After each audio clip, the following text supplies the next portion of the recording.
লেবু গাছের ডাল থেকে কীভাবে চারা করা যায় এটা দেখা যায়। ভালো একটা জাতের লেবু গাছ লাগবে, সুস্থ সবল লেবু গাছের ডাল লাগবে। ডালের এই এমন সাইড করে এভাবে পাকা করে কাটতে হবে।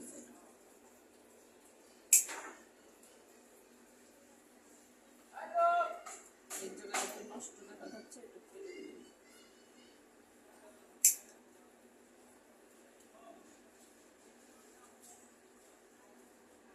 এগুলো আলগা করে নিতে হবে।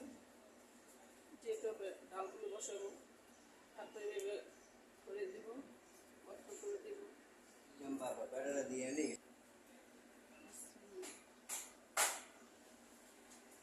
এভাবে বসিয়ে দিব।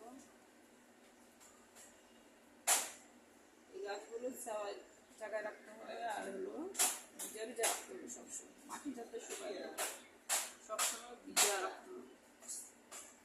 এইভাবে মাটিগুলো চেপে চেপে দিতে হবে।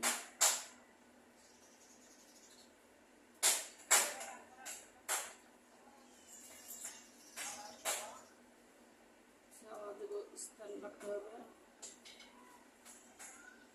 আর এই কাটিংয়ের ডাল থেকে চারাগুলো উঠানোর সময় বৃষ্টির দিনে সবসময় এগুলি বৃষ্টির সময় উঠে, বৃষ্টির সিজনেও গাছগুলো বসালে সুন্দর ভালো হয়। ভালো করে পানি দিয়ে ভিজিয়ে দিতে